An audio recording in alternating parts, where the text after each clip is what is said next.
আমার মনে আছে আমার জীবনের সবচাইতে কষ্টের ঘটনা, আমরা ঘরের মধ্যে চাউল কেনার টাকা ছিল না, একটা মসজিদে গেছিলাম ইমামতির মুয়াজ্জিনি স্যার কি করবার লাগা। কণ্ঠটা সুন্দর থাকার কারণে আজান দিছি, গজল গাইছি। ওই মসজিদের ইমাম আমার ওস্তাদের কইছে এই ফোলারে রাখা যাইতো না। আবার তার পার্শ্ববর্তী বন্ধুর কাছে কইছে তারে মসজিদে মুয়াজ্জিন হিসেবে রাখলে 2 দিন পরে তে আমার চাকরি খাইব। আমারে যখন রাখলো না, আমি আমার ওই ওস্তাদের কাছে আইসা চোখের পানি দিয়ে ফালাইয়া ফালাইয়া কান্না কইরা দিছি। হুজুর কই কিরে বেটা, মুয়াজ্জিন স্যার কি লেগে গেছ তুই, চোখে হয় নাই এই জন্য কান্দস? আসলে এই জন্য কান্দি নাই, কান্না করছি ঘরে চাউল কিনার টাকা ছিল না এই জন্য। হুজুর কই আর মুয়াজ্জিনি করা লাগতো না। আমি কইলাম কেন? বলে বাবা মুয়াজ্জিনি করবা কেন, একবারে ইমামতি কইরো। বুধবারে আসরের নামাজের পরে হুজুর কথাটা বলছে। বৃহস্পতিবারে গেছিলাম ঢাকাতে একটা নাতে রাসূল গাওয়া শিল্পীর সাথে গজল গাইবার লাগিয়া স্টুডিওতে। সন্ধ্যাবেলা আগমন করলাম, আসলাম। আসার পরে একটা ছেলে আমার সাথে মাদ্রাসায় পড়তো, আমার জুনিয়র ছিল, ক্লাস 9-এ পড়তো। আমারে কয় ভাই আপনি তো মসজিদের মধ্যে চাকরি করেন না, আমার কাছে একটা মসজিদের চাকরি আছে, আপনি যদি কণ্ঠটা সুন্দর জুমার নামাজটা পড়ান ভাই গো, আমি মসজিদে মুয়াজ্জিনিটা করে 5 ওয়াক্ত পড়ামু, আমি হাফেজ। আমি কইলাম অসুবিধা নাই, বেতনটা ঠিক মতো দিলেই চলবো।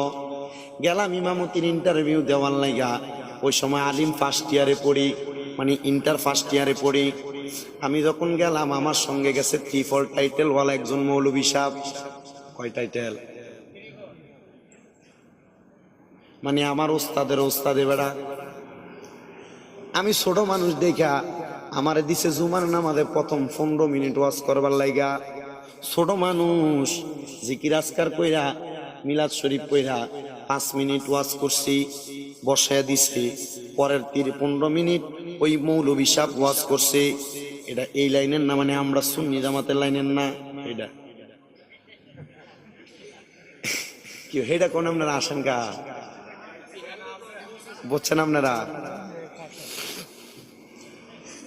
আমি কাউকে ইন্ডিকেট করে কথা নয়, একটা কথা বুঝাইতেছি। কোরআনের মোহাব্বত অন্তরে থাকলে কি হয়, বাস্তবিক কথা। উনি 15 মিনিট আলোচনা করলেন, আমি আলোচনা করছি দাঁড়াইয়া, উনি করছে বইসা। 1 নাম্বার আদবের দিক দিয়ে হয়ে গেলাম ফার্স্ট। উনি ইমামতিও করলেন, মানে নামাজও পড়াইলেন, খুতবাও দিলেন। আবার নামাজের পরে এই মার্কা দেখা মিলাদ শরীফও পড়তে পারেন, আমারে কই তুমি পড়ো। মুনাজাতও তিনি দিলেন। মিলাদ পড়ার কারণে কণ্ঠ সুন্দর, এখান দিও বেড়া। এবার মসজিদের কমিটির ঘরের মধ্যে গেলাম। আমারে বলল হুজুর উনি তো 2টা মুনাজাত দিছে, আপনি একটা মুনাজাত দেন। আমি মুনাজাত দিলাম। মুনাজাত দেওয়ার পরে মসজিদ কমিটি আমারে বাহির কইরাই না, আমার হাতে 1000 টাকা দিছে, দিয়া কই হুজুর দেরি করেন না, আগামী জুমা থেকে আপনি আসেন। আমার হুজুর দোয়া করছিল, এ বেটা মুয়াজ্জিনি করা লাগবে না, ইমামতি করবি, আমার চাকরি কনফার্ম।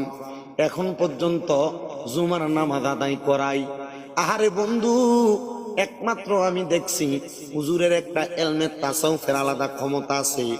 আমারে অনেক সময় অনেক বিষয়ে হুজুর বইলা দেয়, আগামী 1 মাস সাবধানে থাকবা বাবা। আমি জিজ্ঞাসা করি হুজুর কেন? বলে 1 মাস পরে তুমি আইসা বইলো কেন?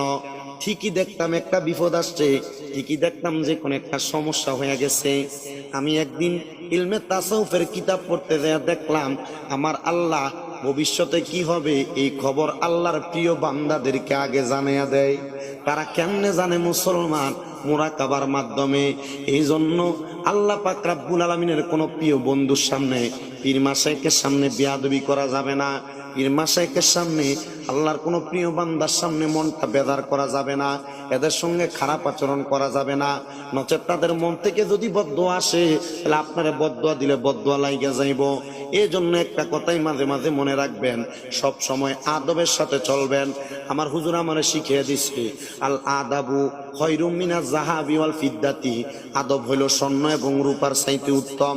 হে মুসলমান, স্বর্ণের বড়ি বর্তমান 99,750 টাকা, আর আদব হইল এটার চাইতে দাম। এবার আপনি চিন্তা করেন, আপনি কি স্বর্ণ কিনবেন না আদব কিনবেন? আদব কিনতে টাকা লাগে না, স্বর্ণ কিনতে টাকা লাগে। আদব হইলে আপনি আল্লাহর ওলি হইতে পারবেন। তাহলে আপনারা বলেন, এসব গোপনীয় ক্ষমতা জানার ক্ষমতা আল্লাহর ওলিদেরকে দিছে একজন, তিনি কে?